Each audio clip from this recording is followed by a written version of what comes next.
பெந்தேகோஸ்து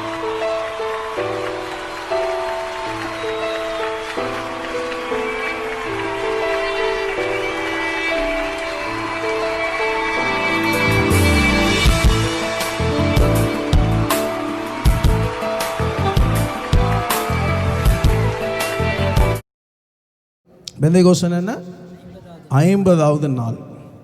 இன்றைக்கி அதை நம்ம எப்படி உணர்கிறோம், எப்படி நம்ம உணர்கிறோம் ரொம்ப முக்கியம். அல்லேலூயா. இங்கு அப்போஸ்தலர் நாட்களிலே அங்கே சீஷர்கள் 50வது நாளிலே அந்த மேல் வீட்டிலே கர்த்தர் என்ன பண்ணார், கர்த்தருடைய பின்மாரியின் மழை அபிஷேகம் அக்கினியின் நாவுகள் அவர்கள் மேல் அமர்ந்திருந்தது. அல்லேலூயா, அல்லேலூயா. இன்றைக்கு அந்த அபிஷேகத்தை, அந்த அனுபவத்தை நாம் இன்னைக்கு நம்ம என்ன பண்ண போகிறோம், தியானிக்க போகிறோம். அல்லேலூயா. முதலுக்கு அந்த பெந்தேகோஸ்துடைய காரியத்தை நியாயப்பிரமாணத்திலே அதை ஆண்டவர் எகிப்திலிருந்து இஸ்ரவேலை அவர் கொண்டு வரும்போது அவர் ஆசாரியத்துவத்தை கொடுத்தார், அவளுக்கு கட்டளைகளை கொடுத்தார், அவர்களுக்கு ஒரு பண்டிகையை என்ன பண்ணார் கொடுத்து இப்படி பண்டிகை கொண்டாடணும்னு சொன்னார். அல்லேலூயா. நீங்கள் வாசியுங்கள், லேவியர் ராகமம் 23ஆம் அதிகாரம் 2ஆம் வசனத்தை வாசி கேட்போம். லேவியர் ராகமம் 23:2. நீ இஸ்ரவேல் புத்திரரோடு சொல்ல வேண்டியது என்னவென்றால், சபை கூடி வந்து பரிசுத்த நாட்களாக ஆசரிக்கும்படி நீங்கள் கூற வேண்டிய கர்த்தருடைய பண்டிகை நாட்கள் ஆவன. கவனிங்கள், உங்கள் வாசஸ்தலங்களில் எல்லாம் கர்த்தருக்கென்று நீங்கள் என்ன பண்ணணுமா, நீங்கள் 2ஆம் வசனத்தில் சபை கூடி வந்து பரிசுத்த நாட்களாய் ஆசரிக்கும்படி நீங்கள் கூற வேண்டிய கர்த்தருடைய பண்டிகை. எத்தனை பண்டிகை, எத்தனை பண்டிகை கொடுத்தாரு? அல்லேலூயா. எத்தனை பண்டிகை உங்களை தான் கேட்குறேன். அப்போது எகிப்திலேருந்து இஸ்ரவேலை கொண்டு வந்தார். அவங்களுக்கு பண்டிகை என்னன்னு தெரியல, ஆசரிப்பு என்ன தெரியல, முறை என்ன தெரியல, எப்படி முழங்கால் படினோம், எப்படி ஜெபம் பண்ணணும், எதுவுமே தெரியல. அல்லேலூயா. இப்போ ஆண்டவர் கொண்டு வந்து ஆசாரிப்பு கூடாரத்தை ஏற்படுத்தி ஆண்டவர் என்ன பண்ணார், ஒரு 7 பண்டிகை கொடுத்தார். அல்லேலூயா. 7 பண்டிகை. முதல் பண்டிகை பஸ்கா பண்டிகை. பஸ்கா பண்டிகைக்கு என்ன பண்ணாங்க, என்ன பண்ணாங்க உங்களை தான் கேட்குறேன். பஸ்கா பண்டிகை என்ன பண்ணாங்க, ஆடை பலியிட்டார்கள். அல்லேலூயா. அப்போ அங்கே ஒரு பலி கொடுக்கப்பட்டது. அப்போ இயேசுக்கு அடையாளமாக இயேசு அடிக்கப்பட்டதுக்கு முன்பாகவே ஒரு ஆடு பலியிடப்பட்டது. அப்போ பஸ்கா முதல் பண்டிகை. அல்லேலூயா. 2வது என்ன பண்டிகை, இதே அதிகாரத்தில் தான் இருக்குது. நீங்கள் பஸ்கா பண்டிகை பார்த்தீங்கன்னா 5ஆம் வசனத்தில் இருக்குது. 2வது புளிப்பில்லாத பண்டிகை 6ஆம் வசனத்தில். அங்கே ஆண்டவர் சொன்னார், புளிப்பில்லாத அப்பத்தை என்ன பண்ணணுமா, சாப்பிடணும். அல்லேலூயா, அல்லேலூயா. அப்போ புளிப்பு இருக்கிறது என்ன, புளிப்பு இல்லாத என்ன, அது ஒரு சத்தியம் இருக்குது. அல்லேலூயா. அப்போ அங்கு புளிப்பில்லாத பண்டிகை, அதை கொண்டாட வேண்டும். 3வது முதற் பலன் செலுத்தும் பண்டிகை. வாசிங்கள், 10ஆம் வசனம் வாசிங்க. நீ இஸ்ரவேல் புத்திரரோடு சொல்ல வேண்டியது என்னவென்றால், நான் உங்களுக்கு கொடுக்கும் தேசத்திலே நீங்கள் போய் சேர்ந்து அதில் வெள்ளாமையை அறுக்கும் போது உங்கள் அறுப்பின் முதற் பலனாகிய ஒரு கதிர்கட்டை ஆசாரியத்தில் கொண்டு வர கடவீர்கள். நாங்கள் தசமபாகம் கொடுக்கணுமா, நாங்கள் முதல்ல கொடுக்கணுமா, நீ கொடுக்குற அந்த தசமாக தான் முதற் பலன் பண்டிகை. புரிஞ்சிச்சிங்களா? ஆண்டவர் சொல்றாரு, நீ வெள்ளாண்மையில் என்ன பண்ணணுமா, வெள்ளாண்மையை அறுக்கும்போது உங்கள் அறுப்பின் முதற் பலன், நீ செய்கிற வேலையில் முதல் ஆசீர்வாதம், முதல் காரியத்தை நீ என்ன பண்ணுமா, ஆசாரிப்பு கூடத்தில் ஆசாரி இடத்துல வந்து கொடுக்கணுமா. அது ஒரு பண்டிகையா. பண்டிகை கொண்டாடுறீங்களா? என்ன பண்டிகை கொண்டாடுறீங்களா? முதல் பலன் கொண்டாடுறீங்களா? சில பேருக்கு தெரியல, எதுக்கு தசம் கொடுக்குது, எதுக்கு நான் முதல்ல கொடுக்குது. ஆண்டவர் சொல்றாரு, அது முதற் பலன் பண்டிகை. நீ ஆண்டவருக்கு சந்தோஷத்தோடு எடுத்துன்னு வந்து கொடுக்குற. அல்லேலூயா. இன்னைக்கு எதுவுமே தெரியாம சபையில் இருக்கக்கூடாது. ஒரு நாளைக்கு இந்த 7 பண்டிகை குறித்து நான் பேச போறேன். அல்லேலூயா. இன்னைக்கு பண்டிகை என்னன்னே தெரியாம வந்து போயின்னு இருக்கிறோம். அல்லேலூயா.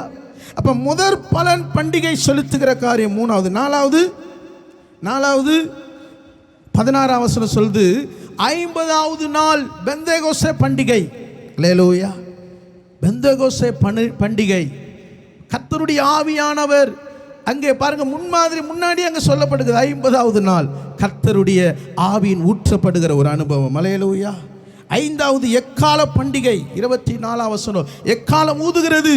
அல்லேலூயா. இயேசு வருகையிலே எக்காலம் ஊதப்படும் போது, அல்லேலூயா, பூமியின் தொடக்கத்திலிருந்து கடையாந்திர வரைக்கும் எல்லாம் தேசத்தார் அறியப்பார்கள், இவரே மெய்யான தெய்வம். எக்கால பண்டிகை. 6வது பாவ நிவிர்த்தி பண்டிகை. அல்லேலூயா. ஆலயத்தில் வந்து உன்னை நீ சுத்திகரிக்கிற பண்டிகை. 7வது கூடார பண்டிகை. அல்லேலூயா. மொத்தம் 7 பண்டிகை. ஆண்டவர் எகிப்திலிருந்து இஸ்ரவேலை கொண்டு வந்து இந்த பண்டிகைலாம் கொண்டாடுறது 7 பண்டிகை இயேசுவோடு கூட சம்பந்தப்பட்டு இருக்கிறது. அல்லேலூயா. அல்லேலூயா. நான் கவனிங்க, நீங்கள் இதெல்லாம் நீங்கள் அறிந்து கொள்ள வேண்டும். அல்லேலூயா. நம்ம எதுவுமே அறியாமல் ஆலயத்தில் வந்து போகிறது பிரயோஜனம் இல்லாமல் இருக்கிறது. அல்லேலூயா. அப்போ ஆண்டவர் இந்த முறைமை 7 பண்டிகையும் இயேசுவுக்கு அடையாளமாக இருக்கிறது. அல்லேலூயா. அதனால தான் இந்த பெந்தேகோஸ்தே அனுபவம் என்பது அந்த நாளிலே 50வது நாள். அப்போ கர்த்தருடைய ஆவியானவர் பொழிந்தருளப்படுகிற இந்த நாளை தான், அல்லேலூயா, இங்கே ஒரு சபை உருவாக்கப்படுகிறது. அல்லேலூயா. கவனிங்கள், இப்போ இயேசுவின் நாட்களே, யோவான்சான் நாட்களே ஜனங்களுக்கு அறிவிக்கப்படுகிறது. ஆனால் இந்த அப்போஸ்தலர் நாட்களிலே சபைகள் உருவாக்கப்படுகிறது. அல்லேலூயா. ஒரு பெரும் கூட்டம். நீங்கள் வாசிங்கள் அப்போஸ்தலர் 2ஆம் அதிகாரம். நீங்கள் 2ஆம் அதிகாரம் கடைசி வசனம் வாசிங்க. அப்போஸ்தலர் 2ஆம் அதிகாரம் கடைசி வசனம். தேவனை துதித்து ஜனங்கள் எல்லோரிடத்திலும் தயவு பெற்றிருந்தார்கள். ரட்சிக்கப்படுகிறவர்களை கர்த்தர் அனுதினமும் சபையில் சேர்த்து கொண்டிருந்தார். அல்லேலூயா. அல்லேலூயா. அப்போ இந்த அபிஷேகம் ஊற்றப்படுவதற்கு முன்பாக ஏதோ ஒரு சிலருக்குள்ள ரட்சிப்பு காணப்பட்டது. ஆனால் ஆவியானவர் பொழிந்தருளப்படும் போது ஒரு பிரசங்கத்தில் 5000 பேர் ரட்சிக்கப்படுறாங்க, ஒரு பிரசங்கத்தில் 3000 பேர் ரட்சிக்கப்படுறாங்க. காரணம் என்ன தெரியுமா? இந்த அபிஷேகம் ஓவர்லோட். மைக்கே இல்லாமல் ஆவியானுடைய வல்லமை புறப்படுகிறது. அல்லேலூயா. அல்லேலூயா. இன்னைக்கு இந்த அபிஷேகம், நீ ஒரு இடத்துல ஆவி நிறைந்து ஜெபிக்கும் போது அந்த இடத்தெல்லாம் தேவ பிரசன்னம் நிரப்பப்படுகிறது. அல்லேலூயா. அதுக்கு தான் சொல்கிறோம், நீ ஜெபிக்கிற சாதாரண வாழ்க்கை காட்டிலும் அபிஷேகம் பெற்ற வாழ்க்கையில் பண்ணுகிற ஜெபம் அசாதாரணமான காரியங்களை செய்யக்கூடியதாக இருக்கிறது. அல்லேலூயா. உன் வீட்டில் மாற்றம் உண்டாகவில்லையா, ஒரு விடுதலை உண்டாகலையா, உன் ஜெபம் என்ன இல்லை? ஆமென். ஒரு அபிஷேகம் இல்லாத ஒரு ஜெபம். அல்லேலூயா. உன் ஜெபத்துக்குள்ள ஆவியானவர் ஆளுகை செய்வாருன்னா அந்த எல்லையில் இதுவரைக்கும் தடை பண்ணிருக்கிற எல்லா சாபத்தின் கட்டுகளை அறுக்கிற தேவ ஆவியானவர். அபிஷேகம் நுகங்களை முறிக்கிறது, கட்டுகளை. அல்லேலூயா. நீங்க நினைக்கலாம், இவ்வளவு உங்களுக்கு எதிராக உங்களால் ஜெபிக்க முடியல, சாட்சியா வாழ முடியல, ஆண்டவருக்காக எதுவும் செய்ய முடியல. ஏதோ உன் எல்லையில் பெரிய போராட்டம் இருக்கிறது. அல்லேலூயா. அல்லேலூயா. ஆனால் ஆவியானவர் துணை கொண்டு நீ ஜெபித்தினா அந்த எல்லையில் கிரியை செய்கிற ஆவிகளை. அல்லேலூயா. ஏசு ஆலயத்துக்குள்ளே போறாரு. கூனி குறுகி இருக்கிற ஒரு அம்மா வருது. எத்தனை வருஷமா வருது? 18 வருஷமா வருது. ஆலய தலைவனுக்கு எத்தனை வருஷம் கூட தெரியல. ஆனால் ஆண்டவர் அவள் 18 வருஷமாய் கட்டப்பட்டு இருக்கிறார் என்று இயற சொல்றாரு பாருங்க. அல்லேலூயா. ஆவியானவர் உள்ள வந்துட்டாருன்னா வருஷம்லாம் சொல்லுவார். யாரால கட்டப்பட்டது, யார் கட்டினார்கள்? அல்லேலூயா.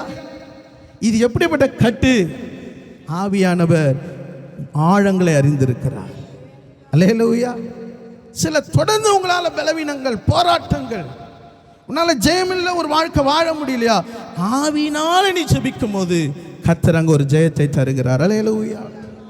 முதல்ல இந்த தேவனுடைய வார்த்தைக்கு நேராக கடந்து போகலாம். லூக்கா 12ஆம் அதிகாரம் 49ஆம் வசனத்தை வாசிக்கப்போம். லூக்கா 12:49. இப்பொழுதே பற்றி எரிய வேண்டும் என்று விரும்புகிறேன். யார் சொல்றது? யார் சொல்றா? யாரோ சொல்லின்னு இருக்கணும். ஐயா, நான் எப்போ முடியும்னு பார்த்துன்னு இருக்கிறேன். அல்லேலூயா. யார் சொல்றது? பின்னாடி இருந்து சொல்லுங்க. யார் சொல்றது? யார் சொல்றது?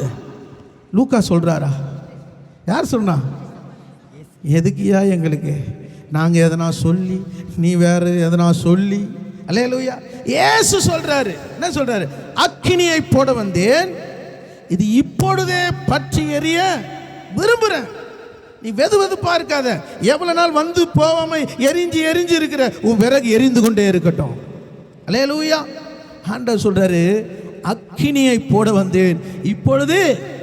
இப்போ போய் நீங்கள் போயிட்டு என்ன பண்ணுறீங்க? வீட்டில் போயிட்டு பாலை வைக்கிறீங்க. கேஸ் அம்ஜு எரிஞ்சா என்ன பண்ணுவீங்க? என்ன பண்ணுவீங்க? சரி அம்ஜு எரியுது, திருப்பி ஆச்சுன்னா இருப்பீங்க. என்ன ஆச்சு?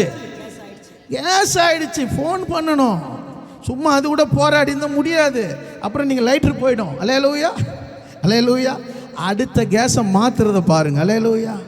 உன் வாழ்க்கையில் எது அமிஞ்சு எரியுது, எது என்ன காரியம் ஆராய்ஞ்சு பாரு. ஆராய்ஞ்சு பார்த்தீங்கன்னா ஆண்டவர் உனக்கு அது காரியங்களை விலக்கி உன்னை மீண்டும் எரிய செய்கிற தேவனாக இருக்கிறார். அல்லேலூயா. இப்போ அக்கினி எங்க இருக்குது? இப்போ இயேசு சொல்லிட்டாரு, அக்கினி பற்றி. இப்போ வெளியே எடுத்துன்னு வந்து அக்கினி எடுத்துன்னு வரணும். எங்கே இருக்குது அக்கினி? கேஸு காலி ஆச்சுன்னா ஃபோன் பண்ணால் எடுத்துன்னு வரணும். இப்போ உங்களுக்குள்ளே இருக்கிற அக்கினி எங்கே வரணும்? எங்கே வரணும்? எங்கே வரணும்? சொல்லுங்கள், எங்கே வரணும்? எதுக்குயா ஒவ்வொரு கேள்வி மேலே கேள்வி வச்சுன்னுக்கிறீங்க?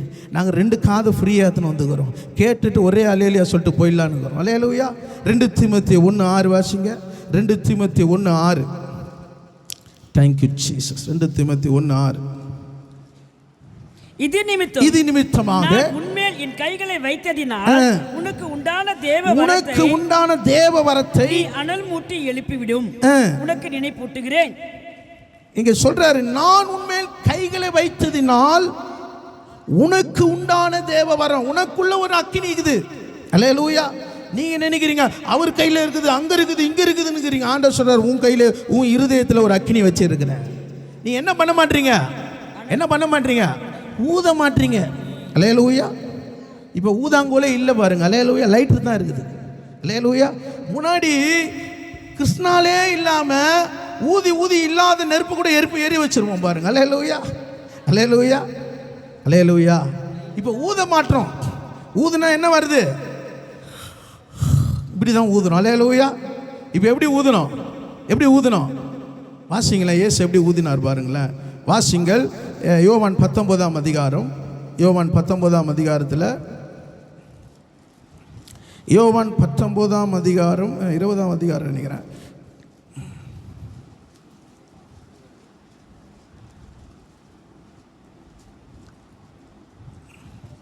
அஹ் 21, 22 வாசிங்க. இயேசு மறுபடியும் அவர்களை நோக்கி, சமாதானம் உண்டாவதாக, பிதா என்னை அனுப்புகிறது போல அனுப்புகிறேன் என்று சொல்லி அவர்கள் மேல் ஊதி பரிசுத்த ஆவியை பெற்றுக்கொள்ளுங்கள். அல்லேலூயா. ஊதினார் பாருங்க, ஒரு ஊது. அல்லேலூயா. பரிசுத்த ஆவியை பெற்றுக்கொள்ளும்படி. அல்லேலூயா. எவ்வளவோ நான் ஊதினுக்கிறேன். அல்லேலூயா. வாரம் ஊதினுக்கிறேன். கரெக்டாக வாங்கோ, இருங்கோ. அல்லேலூயா. இயேசு ஊதினாரு. அல்லேலூயா. அவர்கள் பரிசுத்த ஆவியை பெற்றுக்கொள்ளும்படி காத்திருந்தார்கள். அல்லேலூயா, அல்லேலூயா. அப்போ பவுல் சொல்லுகிறார், உனக்குள்ள ஒரு அனல் இருக்குது. என்ன பண்ண? ஊது. தினந்தோறும் சர்ச்சில் ஊது. காலையில் எழுந்து ஊது. நீ எங்கேயும் ஊதினுக்காத. உன் பிள்ளைங்க மேலே என்ன பண்ணாத, வேற எதுவும் ஊதாத. இப்படி அப்படின்னு கடந்த காலத்தை ஊதாத. ஆண்டவர் உன் மேலே வந்து தங்கும்படியாக ஒரு அக்கினியை ஊது. அக்கினியை கேளு. உன் வெதுவெதுப்பா இருக்கிற உனக்குள்ள கர்த்தர் சொல்றார், நீ அனல் மூட்டி எழுப்பிவிடு. அல்லேலூயா. நீ ஊதாவிட்டால் வேதம் சொல்லுகிறது, லூக்கா 3ஆம் அதிகாரம் 17ஆம் வசனம் வாசிங்க. லூக்கா 3ஆம் அதிகாரம் 17ஆம் வசனம். லூக்கா 3:17.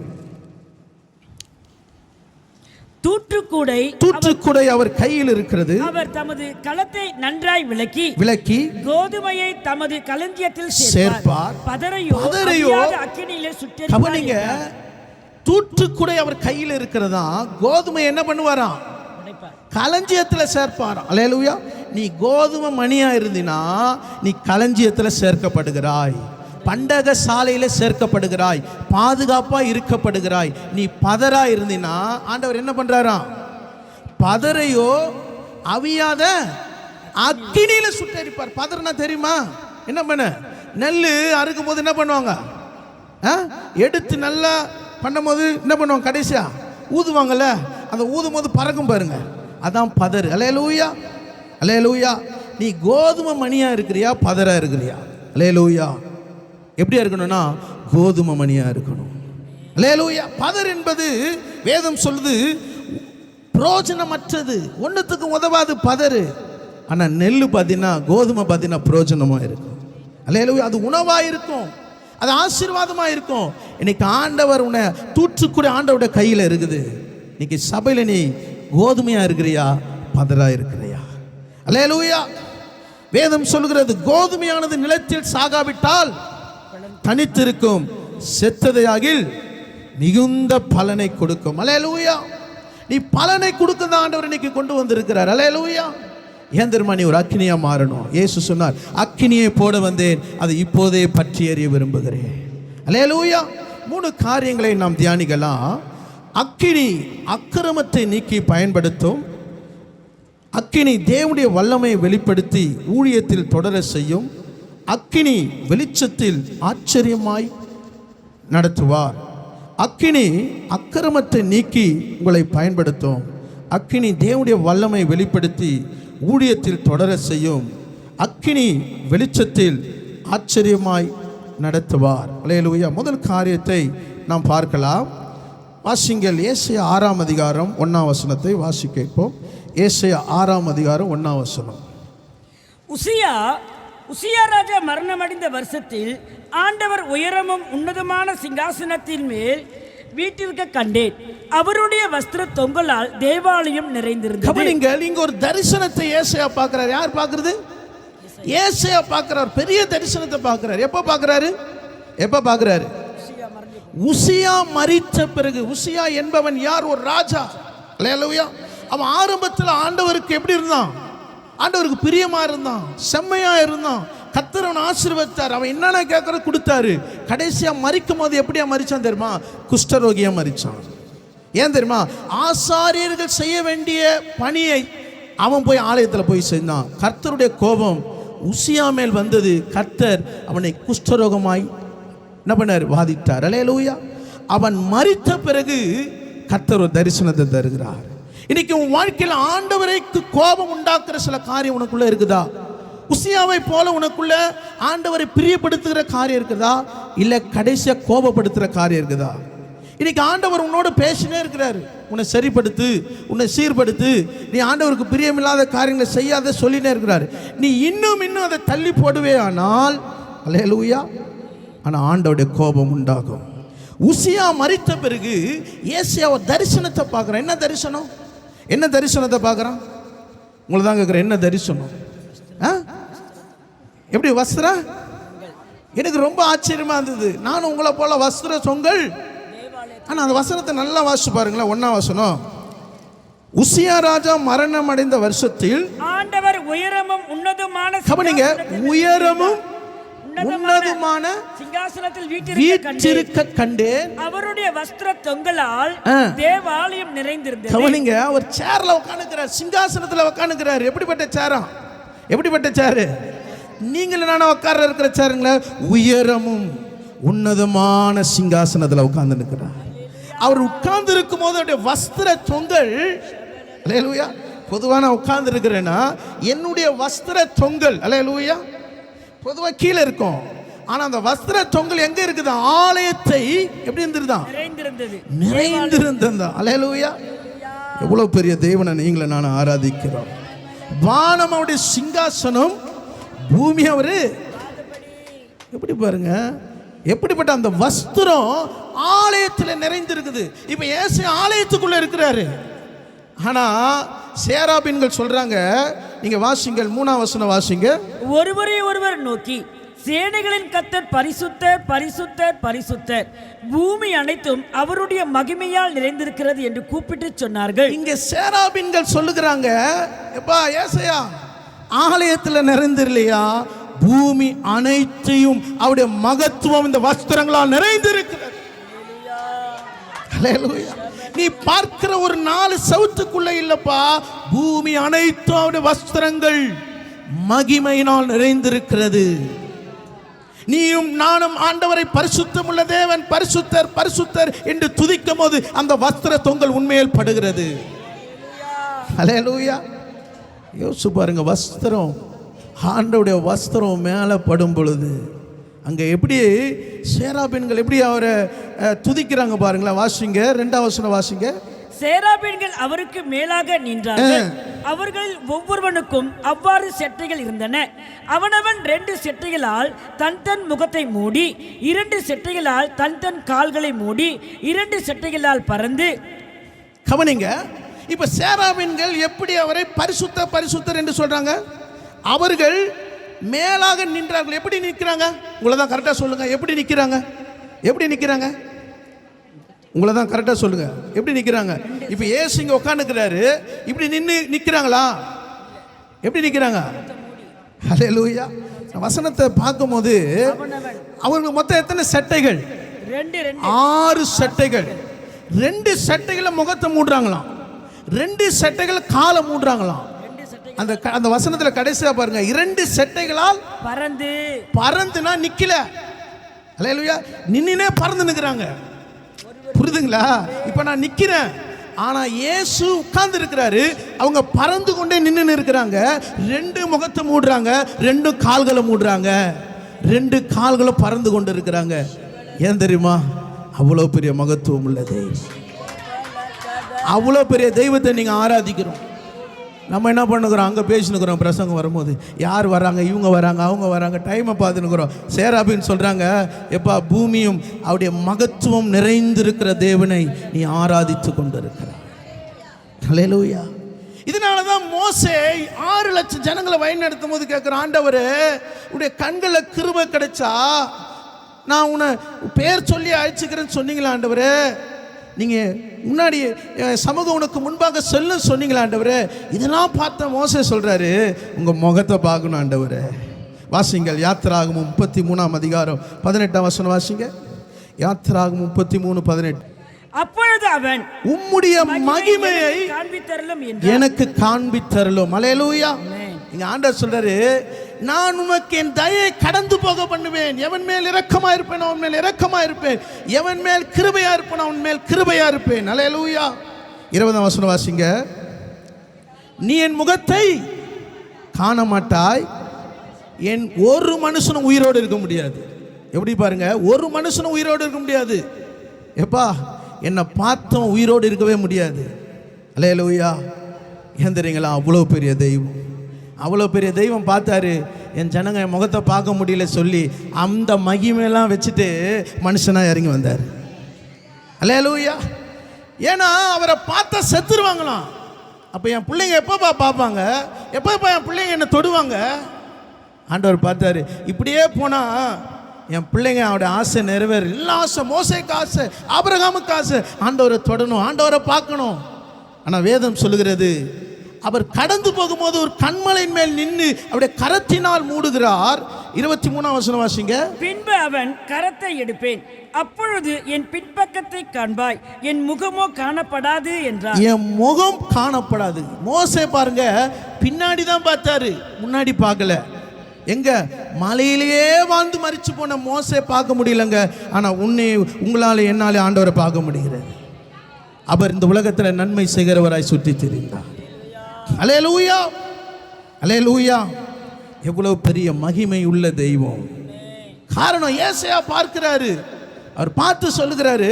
நீங்கள் அதே ஏசாயா 6ஆம் அதிகாரம் எடுத்துக்கொள்ளுங்கள். ஏசாயா 6ஆம் அதிகாரம் 6ஆம் வசனம் வாசிங்க. அப்பொழுது சேராபீன்கள் ஒருவன் பலிபீடத்தில் இருந்து தன் கைகளை பிடித்த குருட்டால் ஒரு நெருப்பு தழலை எடுத்து என்னிடத்தில் பறந்து வந்து. நீங்க 5ஆம் வசனம் வாசிங்க. அப்பொழுது நான், ஐயோ அதமானேன், நான் அசுத்த உதடுள்ள மனுஷன், அசுத்த உதடுள்ள ஜனங்களின் நடுவிலே வாசமாய் இருக்கிறவன், சேனைகளின் கர்த்தராகிய ராஜாவின் கண்கள் கண்டதே. கவனிங்க, ஆண்டவரை பார்க்கும்போது தனக்குள்ள அசுத்தம் இருக்கிறதை இவர் கண்டு கொண்டார். அல்லேலூயா.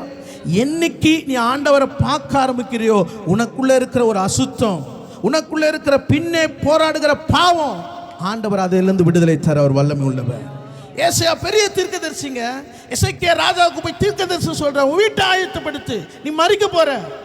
அப்படிப்பட்ட ஒரு தீர்க்கதரிசி இப்போ அந்த தரிசனத்தை பார்க்கிறாரு.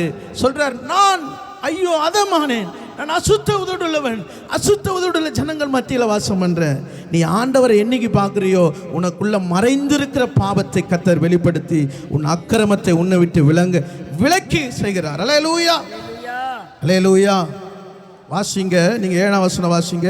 அதனால் என் வாயை தொட்டு, இதோ இது உன் உதடுகளை தொட்டதினால் உன் அக்கிரமம் நீங்கி உன் பாவம் நிவர்த்தியானது என்றார். கவனிங்க, அவன் வாயை தொட்டு அவன் உதடுகளை தொட்டதினால் அவன் அக்கிரமம் நீங்கி அவன் பாவம் நிவர்த்தியானது. அல்லேலூயா.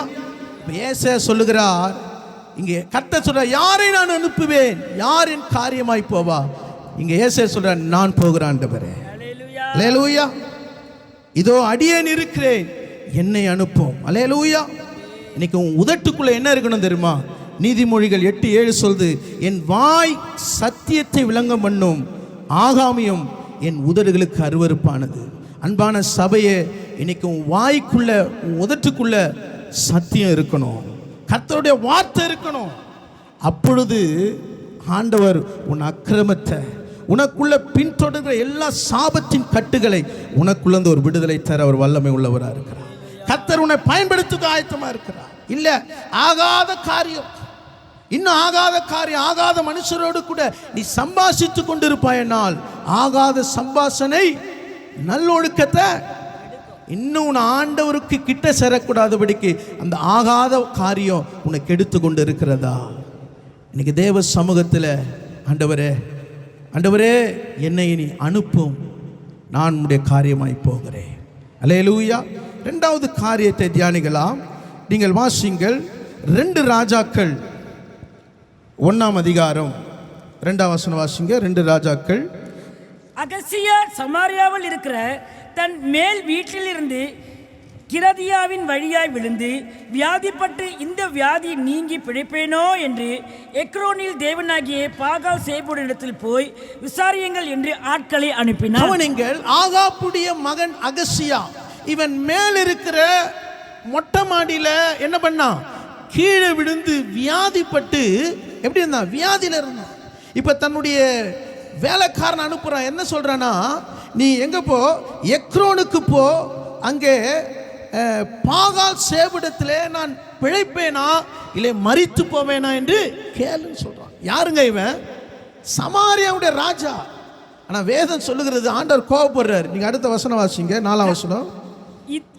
3ஆம் வசனம் வாசிங்க. கர்த்தருடைய தூதன் திஸ்பியனாகிய எலியாவை நோக்கி, நீ எழுந்து சமாரியருடைய ராஜாவின் ஆட்களுக்கு எதிர்பட்டு போய் இஸ்ரவேலிலே தேவன் இல்லை என்றா நீங்கள் எக்ரோனில் தேவனாகிய பாகால் சேபுடத்தில் விசாரிக்க போகிறீர்கள். கவனிங்க, இங்க எலியாவை அனுப்புறாரு. எதுக்கு அனுப்புறாரு தெரியுமா? இங்க இஸ்ரவேலின் தேவனாகிய கர்த்தர் ஒருவர் இருக்கிறார் என்று நீ அறியாமல் பாகால் சேபுடத்துக்கு நீ அனுப்புகிறாயா? அல்லேலூயா. இங்க ஒருத்தர் கர்த்தர் இருக்கிறார், இங்க ஒரு தீர்க்கதரிசி இருக்கிறார். அன்பான சபையே, இன்னைக்கு ஆண்டவர் உனக்கு தேவனா இருக்கிறார். இன்னைக்கு தேவனை அறிந்து தேவன் அல்லாததுக்கு போய் நீ ஆலோசனை கேட்பினா, தேவன் அல்லாத காரியத்துக்கு போய் நீ தலையை விடுவாயனால் ஆண்டவர் கோபப்படுவார். நான் உனக்கு தேவனா இருக்கிறேன், நீ என் ஜனமா இருக்கிற, நீ தேடி வரும்போதெல்லாம், நீ விண்ணப்பம் பண்ணும் போதெல்லாம் நான் உனக்கு பதில் கொடுக்கிறேன். ஆனால் தேவையில்லாத காரியத்துக்கு போய் நீ ஆலோசனை கேட்குறியே, தேவையில்லாத இடத்துல உன் பிள்ளைகளை இட்டுன்னு போறியே, உன் குடும்பத்தை கொண்டு போறியே, அங்க போய் நீ மாட்டிக்கின பிறகு இயேசுவே இயேசுவேன்னு கூப்பிடுறியே. நான் சொல்றது புரியுதா? ஆண்டவர் கோபப்படுறாரு. நீ ஆண்டவரை தேடி வரியே, உன் நல்லது கெட்டதுக்கெல்லாம் நான் உன் கூட இருக்கிறேனே. தேவையில்லாத மனுஷன் ஆலோசனை கொடுக்கிற விக்கிரக காரியத்துக்கு போய் அங்க போய் நீ என்ன பண்ற? உன் காலு போய் நிக்கலாமா? இங்க எலியாவை அனுப்புறாரு வேலைக்காரத்துல, நீ கட்டிலில் இறங்காமல் சாகவே சாவா. அல்லேலூயா. நீ போய் எலியா இடத்துல போய் கேட்டிருந்தீனா அவன் சொல்லியிருப்பான், நீ பிழைத்திருப்பாய்ன்னு சொல்லியிருப்பான். ஆனா இந்த தேவன் யார் தெரியுமா? இவர் ஒருவரே தேவன். இந்த பூமியில எந்த மூலையில போய் நீ இயேசுவேன்னு கூப்பிட்டா ஆண்டவர் உனக்கு ஒரு மறு உத்தரவு கொடுப்பார். அமெரிக்காவாவது, அது பிலிப்பைன்ஸாவது, எந்த தேசத்துக்கு போ, இந்த இயேசுவின் நாமத்துக்கு முழங்கால்கள் முடங்கும், நாவுகள் அறிக்கையிடும். கடல் தாண்டி மலை தாண்டி இந்த தேவனை விட்டு எந்த ஒரு கல்லையோ மண்ணையோ நீ சார்ந்து போய் நிற்பாயினால் உன்னுடைய வாழ்க்கையில ஏமாற்றம் வரும், தேவ கோபம் வரும். இங்க ஆண்டவர் எலியாவுக்கிட்ட சொல்றாரு, எதிர்பட்டு போய் சொல்லு. அல்லேலூயா. இஸ்ரவேலின் தேவனாகிய கர்த்தர் ஒருவர் இருக்கிறார்னு போய் சொல்லு. அல்லேலூயா. இப்போ இந்த அகசியா போய் என்ன பண்றான், 50 ஒரு தலைவனை 50 சேவகர்கள் அனுப்புறான். அல்லேலூயா. அனுப்பி என்ன பண்றான், ராஜா உன்னை கூப்பிடுறாரு, என்ன பண்றான், கூப்பிடுறான். அல்லேலூயா. நீங்கள் வாசிங்கள் 9ஆம் வசனம் வாசிங்க. அவனிடத்துக்கு ஒரு தலைவனையும் அவனுடைய 50 சேவகரையும் அனுப்பினான். மலையின் உச்சியில் உட்கார்ந்திருக்கிற அவனிடத்தில் இவன் ஏறி போய், தேவனுடைய மனுஷனே, ராஜா உன்னை வர சொல்லுகிறார் என்றான். அடுத்த வசனங்க. அப்பொழுது எலியா அந்த 50 பேரின் தலைவனுக்கு பிரதியுத்தரமாக, நான் தேவனுடைய மனுஷனானால் அக்கினி வானத்திலிருந்து இறங்கி உன்னையும் உன் 50 பேரையும் பட்சிக்க கடவது என்றான். உடனே அக்கினி வானத்திலிருந்து இறங்கி அவனையும் அவன் 50 கவனிங்கள். இவங்க போய் அந்த தலைவர் சொல்றான், ராஜா உன்னை அழைக்கிறாரு. இப்ப எலியா என்னமா சொன்னா, நான் தேவனுடைய மனுஷனால் அக்கினி வானத்திலிருந்து இறங்க செய்யும். அல்லேலூயா. வானத்திலிருந்து அக்கினி இறங்க செய்து தலைவனை 50 பேரும் பட்சித்தது. அல்லேலூயா. ஏன் தெரியுமா, எலியாவுக்கு தெரியும், நான் தேவனுக்கு முன்பாக நிற்கிறவன், நான் தேவனுக்கு முன்பாக நிற்கிறவன். அந்த தேவ மனுஷனுடைய வார்த்தையின்படி கர்த்தர் அக்கினி இறங்க செய்தார். இனி கர்த்தர் உன் வாழ்க்கையில நீ ஜெபிக்கும் போது கர்த்தருடைய அக்கினி இறங்க செய்கிறவா. அல்லேலூயா. உன் வாழ்க்கையில போராடுகிற, உன் வாழ்க்கையில பரிசுத்தத்தை கெடுக்கிற, உன் ஆசீர்வாதத்தை கெடுக்கிற எல்லா அந்நிய அக்கினியை உன்னை விட்டு எடுத்து பரிசுத்த அக்கினி உன்மேல் இறங்குவார். பாதுகாப்பாக உன் எல்லையை பாதுகாப்பார். நம்ம கூப்பிடுறது இல்லை, நம்ம யாரா இல்லை, தேவனுடைய பிள்ளைய நமக்கு சந்தேகமா இருக்குது. அல்லேலூயா. வீட்டுக்கு போன உடனே நான் தேவனுடைய பிள்ளையா, சர்ச்சில் வந்தோன்னு சொல்றோம் நான் தேவனுடைய பிள்ளை, ஆனா வீட்டுக்குள்ள போனவனும் நான் யாருடைய பிள்ளையா மாறிடுறேன். அல்லேலூயா. அல்லேலூயா. நான் உலகத்துடைய பிள்ளையா மாறிறேன், உலக வழக்கத்தின்படி மாறிறேன். ஆனா நீ தேவனுடைய பிள்ளையா இருந்தா நீ சொல்லலாம், நான் தேவனுடைய மனுஷன், நான் தேவனுடைய மனுஷன். பாருங்க, 2வது ஒருத்தன் வர்றான், வந்து சொல்றான், அவனும் ஒரு தலைவன், 50 பேருக்கு பேர் போறாங்க. இவனா கொஞ்சம் உணர்வடையணும் இல்ல, என்ன ஏற்கனவே ஒரு 50 பேர் இறந்துட்டான், ஒரு தலைவன் இறந்துட்டான், என்ன சொல்லியிருக்கணும், கொஞ்சம் ஞானம் வந்திருக்கணும்ல. அவன் என்ன பண்றான், சீக்கிரமா ராஜா கூப்பிடுறாரு. என்ன சொன்னா, இப்ப எலியா பாருங்க, நான் தேவனுடைய மனுஷனானால் வானத்திலிருந்து இறங்க. இப்ப 2வது பார்த்தங்காலி. அல்லேலூயா. யோசிச்சு பாருங்க, இந்த தேவனுடைய மனுஷனுக்குள்ள தேவனுடைய அக்கினி இருக்கிறது. 3வது மனுஷன் வருகிறான்.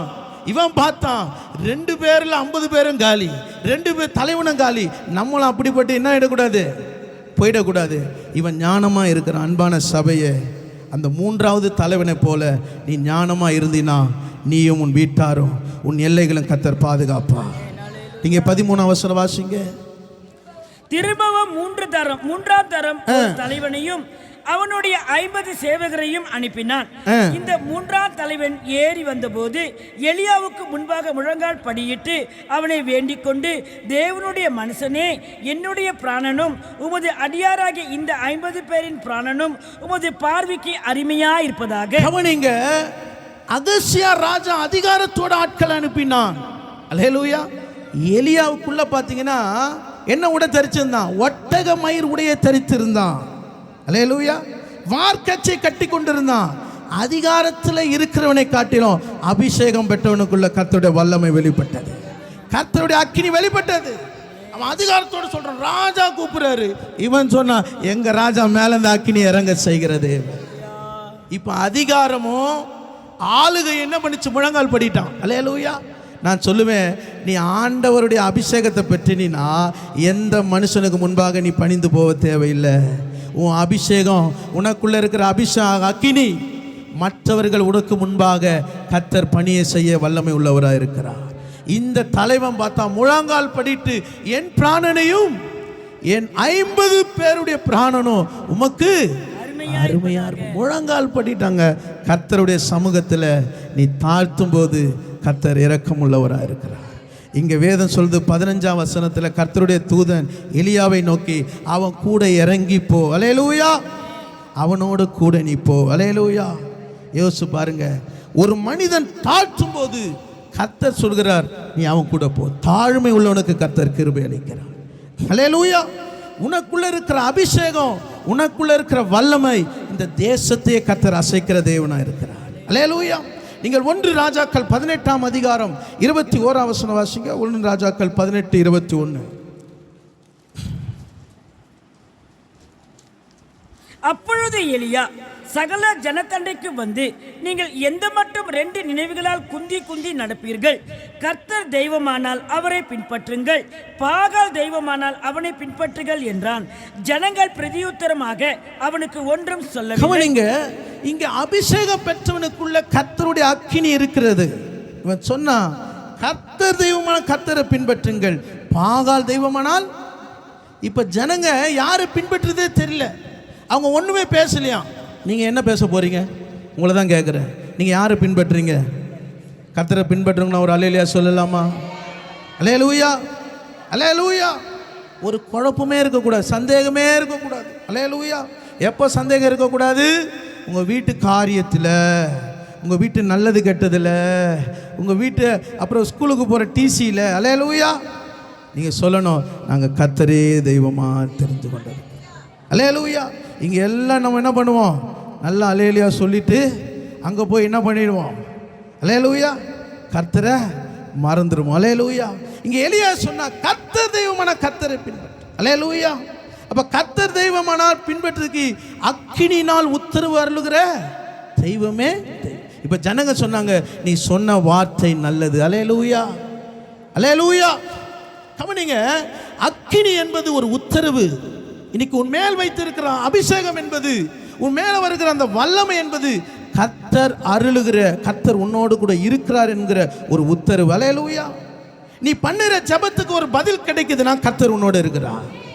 உன் காரியங்களை கர்த்தர் வாய்க்க செய்கிறார்னா கர்த்தர் உன்னோடு இருக்கிறார். ஆமென்.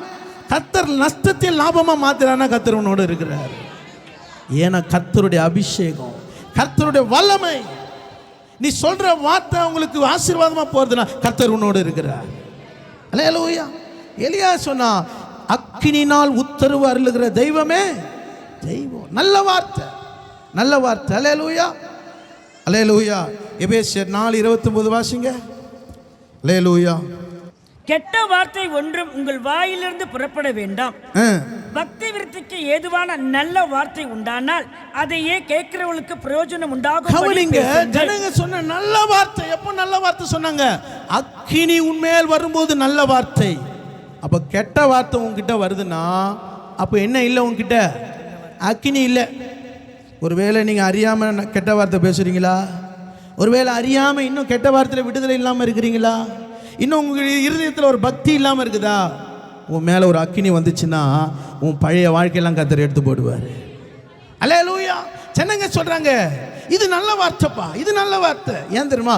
அக்கினி இறங்குது இல்ல, உன் மேல அக்கினி இறங்கணும். உன் கூடாரத்தில் அக்கினி இறங்குமானால் உன்னிடத்துல நல்ல காரியம் புறப்படும், பக்தி உள்ள காரியம் புறப்படும். இன்னும் கெட்ட காரியம் புறப்படுது, கெட்ட வார்த்தை புறப்படுது, இன்னும் கெட்ட ஜீவி எனக்குள்ள இருக்குதுன்னா எனக்குள்ள அக்கினி இல்லை. அல்லேலூயா. அப்போ உன் ஜெபத்துக்கு பதில் தரணும்னா கர்த்தர் உன்மேல் அக்கினி இறங்க செய்கிறார். அல்லேலூயா. எலியாவை பார்க்கிறான், அவன் வார்த்தையின்படி அக்கினி இறங்கியது. அவன் வார்த்தையின்படியே கர்த்தர் அக்கினியினால் உத்தரவு அருளினார். கடைசியில் அவன் முடிவை பார்த்தீங்களா? 2 ராஜாக்கள் 2ஆம் அதிகாரம் வாசிங்கள். 2 ராஜாக்கள் 2ஆம் அதிகாரம் 11ஆம் வசனம் வாசிங்க. இந்த குறிப்பை நாம் முடிக்கலாம். அவர்கள் பேசிக்கொண்டு நடந்து போகையில் இதோ அக்கினி ரதமும் அக்கினி குதிரைகளும் அவர்கள் நடுவாக வந்து இருவரையும் பிரித்தது. எலியா சுழற்காட்டிலே பரலோகத்துக்கு ஏறி போனான். எலியாவுடைய வாழ்க்கையில முதல் அக்கினியில ஆரம்பமானது, முடிவில் அக்கினியிலே முடியுது பாருங்க. இன்னைக்கு உங்க வாழ்க்கையில ஆரம்பத்துல நல்ல அக்கினியா அபிஷேகத்துல அந்நிய பாஷை பேசுனீங்க, இப்ப பேசவே முடியல, திக்கு திக்குன்னு வருது, சோத்திரமே வரமாத்து. அல்லேலூயா. மங்கி எரியுதா? இன்னைக்கு உனக்குள்ள இருக்கிற அந்த அபிஷேகத்தை அனலாகு. எலியாவுடைய வாழ்க்கையில பாத்தீங்கன்னா, தேவனுடைய மனுஷனானால் அக்கினி இறங்கட்டும். இப்போது நான் தேவனை பின்பற்றுகிற அக்கினி இறங்கட்டும். இப்போ கடைசியை எடுத்துக்கொள்ளப்படுற நேரத்தில் அக்கினி ரதமும் அக்கினி குதிரையும் அவன் பரலோகத்துக்கு எடுத்துக்கொள்ளப்பட்டான். அல்லேலூயா. அன்பான சபையே, உனக்குள்ள இருக்கிற பரலோகத்தின் அக்கினியை நீ ஒவ்வொரு நாளும் உணரணும், ஒவ்வொரு நாளும் உணரணும். இங்கே பார்த்தீங்கன்னா 4 இடத்துல கடந்து போறாங்க. கில்காலுக்கு கடந்து போகிறாங்க, பெத்தேலுக்கு கடந்து போறாங்க, எரிகோக்கு கடந்து போகிறாங்க, கடைசியா யோர்தான் கடந்து போகிறாங்க. அல்லேலூயா. கில்கால் என்றது கற்களின் வட்டம், ஒரு வட்டத்துக்குள்ள இருந்தாங்க. இப்ப எலிசா என்ன பண்றான்? அந்த வட்டத்தை தாண்டி எலியாவோடு போறான், பெத்தேலுக்கு போறான். பெத்தேல் என்றது தேவனுடைய வீடு, தேவனுடைய வீடு. தேவன் உன்னோடு பேசுகிற ஒரு இடம் தேவனுடைய வீடா இருக்கணும். மூன்றாவது எரிகோக்கு. அவன் பின்பற்றக்கூடாத பல தடைகள் வருகிறது.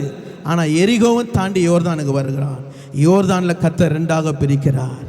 அன்றைக்கு தீர்க்கதரிசி புத்திரர் சொல்கிறார்கள், எலியாவின் தேவன் எலிசாவோடு இருக்கிறார். இன்னைக்கு அப்படிப்பட்ட ஒரு அபிஷேகம் உனக்குள்ள இருக்கிறதா? இன்னைக்கு ரெட்டிப்பான ஒரு தேவனுடைய வரத்தோடு இருக்கிறாயா? ஏற்கனவே பெற்ற ஆரம்பத்தில் பெற்ற அபிஷேகம் மங்கி எறிந்து கொண்டு இருக்கிறதா? அல்லேலூயா. இந்த காரியத்தை நான் சொல்லி முடிகிறேன். உங்கள் வாழ்க்கையில் அக்கினி தேவனுடைய வல்லமை வெளிப்படுத்தி ஊழியத்தில் நீங்கள் தொடர்ந்து செய்கிறீர்களா, இல்லை ஊழியத்தை விட்டுட்டு இருக்கிறீங்களா? மூணாவது காரியத்தை நான் சொல்லி முடிக்கிறேன். சங்கீதம் 78:14 வாசிங்க. சங்கீதம் 78:14. பகலிலே மேகத்தினாலும் ராம் முழுவதும் அக்கினி வெளிச்சத்தினாலும் அவர்களை வழிநடத்தினார். கவனிங்கள், இஸ்ரவேல் ஜனங்களை எப்படி வழிநடத்தினாராம்? மேகத்தினாலும் அக்கினியின் வெளிச்சத்தினாலும் அவர்களை வழிநடத்தினார். அல்லேலூயா. யோசிச்சு பாருங்க, அவளுக்கு எந்த மின்சாரம் இல்லை, எந்த வசதி வாய்ப்பும் இல்லை. ஆனால் வேதம் சொல்லுகிறது ஆழங்களிலிருந்து தண்ணீரை அவளுக்கு கொடுத்தார். அல்லேலூயா. இங்கு இஸ்ரவேல் ஜனங்க சொன்னாங்க, இவ்வளோ பெரிய தேவனுக்கு வனாந்திரத்தில் போஜனத்தை ஆயத்த பண்ண கூடுமா? அல்லேலூயா. இப்போ என்ன பண்ணுறோம்? இந்த மாசத்தில் எப்படி நடத்த போகிறோம்? ஸ்டோர் என்ன வாங்க போகிறோம்? பிள்ளை எப்படி இந்த குடும்பத்தை நடத்த போகிறோம்? எவ்வளோ தேவை இருக்கிறது. ஆனால் ஆண்டவர் சொல்கிறாரு, வனாந்திரத்தில் அந்த ஜனங்களை போஷித்தேன் ஆண்டவர், உன்னை நடத்த மாட்டாரா? அல்லேலூயா. அக்கினியின் வெளிச்சத்தில் அவர்களை நடத்தினார். அல்லேலூயா. அல்லேலூயா. வாசிங்கள் என்னாகமும் 11ஆம் அதிகாரம் 22ஆம் வசனம் வாசிங்க. என்னாகமும் 11ஆம் அதிகாரம். இந்த வசனத்தை காரியத்தை முடிச்சிடலாம். என்னாகமும் 11:22. ஆடு மாடுகளை அவர்களுக்காக அடித்தாலும். இருங்க 18 வாசிங்க. நீ ஜனங்களை நோக்கி, நாளைக்காக உங்களை பரிசுத்தம் பண்ணுங்கள், நீங்கள் இறைச்சி சாப்பிடுவீர்கள், எங்களுக்கு இறைச்சி சாப்பிட கொடுப்பவர் யார் என்றும், எகிப்திலே எங்களுக்கு சௌக்கியமாக இருந்தது என்றும் கர்த்தருடைய செவிகள் கேட்க அழுதீர்களே, ஆகையால் நீங்கள் சாப்பிடும்படி கர்த்தர் உங்களுக்கு இறைச்சியை கொடுப்பார். கவனிங்க, இந்த ஜனங்க சொன்னாங்க, எகிப்தில் சௌக்கியமா இருந்தோம், ஆரோக்கியமா இருந்தோம், இந்த வனாந்திரத்தில் கொண்டு வந்து எங்களுக்கு இறைச்சி இல்லாமல் இருக்குது. அல்லேலூயா. இப்போ மோசே சொன்னாரு, என்ன சொன்னாருன்னா, நீங்கள் ஒரு நாள் அல்ல, 2 நாள் இல்லை, 5 நாள் இல்லை, 20 நாளும் இல்லை. ஆண்டவர் என்ன பண்ணுவார்? ஒரு மாதம் ஃபுல்லாக கொடுப்பார். இப்போ நான் உங்களுக்கு சொல்கிறேன், ஒரு மாதம் ஃபுல்லாக நீங்கள் சிக்கனை சாப்பிட்டீங்கன்னா என்ன ஆகும்? எவ்வளோ பட்ஜெட் ஆகும்? ஒரு வேலை, ஒரு நாளைக்கு 3 வேலை இருக்குது. 3 வேலையை நீங்கள் என்ன பண்ணுறீங்க? 2 கிலோ சிக்கன் வாங்குறீங்க. ஒரு மாதத்துக்கு எவ்வளோ ஆகும்? எவ்வளோ ஆகும்? எவ்வளோ கேட்குறேன்? பிள்ளைங்களை பார்த்து கேட்பீங்க, இதோடு நீ கேட்காத. நம்ம ஒரு முறை வாங்கி கொடுத்துட்டு என்ன சொல்லுவோம்? இதோடு கேட்காத. ஆனால் ஆண்டவர் என்ன பண்ணுறாராம்? எவ்வளோ நாளாக கொடுக்குறாராம்? இது மோசே சொல்லிட்டாரு, 1 நாள் இல்லை, 5 நாள் இல்லை, 20 நாள் இல்லை, 1 மாதம் கொடுப்பேன்ட்டார். இப்போ மோசேக்கு என்ன வந்துச்சு? சந்தேகம் வந்துச்சு. இப்போ எத்தனை பேர் கூட இருக்கிறான்? எத்தனை பேர் கூட இருக்கிறான்? 6 லட்சம் பேர் இருக்கிறான். அல்லேலூயா. அதுவும் சாப்பிட்டு இருந்தவன் இல்லை, சாப்பிடாதவன். அல்லேலூயா. நீங்கள் ஒரு வேளை பாஸ்டிங் எடுத்துட்டு மதியானம் போய் சாப்பிட்டு பாருங்களேன், எப்படி இருங்க? முதல்ல ஒரு தட்டு தான் இருக்கும், 2 சேர்த்து சாப்பிட்டுருப்போம். கேட்டால் பாஸ்டிங். அல்லேலூயா. அல்லேலூயா. இவன் கனவுலே வாழ்ந்துட்டான், இறைச்சியில் கனவுலே அப்படியே ஓடுது அவனுக்கு. அல்லேலூயா. இப்போ அதெல்லாம் கனவுல கொண்டு வந்தோடனே இப்போ எப்படி சாப்பிட்டுருப்பான் பாருங்க. அல்லேலூயா. அல்லேலூயா. பாருங்க, எந்த ஒரு வண்டியும் இல்லை, எந்த ஒரு கண்ணெருட்டின பார்வைக்கு எந்த காடையுமே இல்லை. ஆனால் ஆண்டவர் சொன்னார், 1 மாதம் ஃபுல்லாக கொடுப்பேன்னாரு. அந்த ஜனங்களுக்கு 1 மாதம் கொடுப்பாருன்னா, என் ஆண்டவர் ஆலயத்தில் ஆண்டவர் ஆராதிக்கிறீங்களே, உன்னை போஷிக்க மாட்டாரா? உன்னை வழிநடத்த மாட்டாரா? உன் தேவைகளை சந்திக்க மாட்டாரா? நீங்க வாசிக்கிற நீங்க 22ஆம் வசனம் வாசிங்க. 21 வாசிங்க. 21. அதற்கு மோசே, என்னோடு இருக்கிற காலாட்கள் 6 லட்சம் பேர், 1 மாதம் முழுவதும் புசிக்கும்படி அவர்களுக்கு இறைச்சி கொடுப்பேன் என்று சொன்னீரே, ஆடு மாடுகளை அவர்களுக்காக அடித்தாலும் அவர்களுக்கு போதுமா?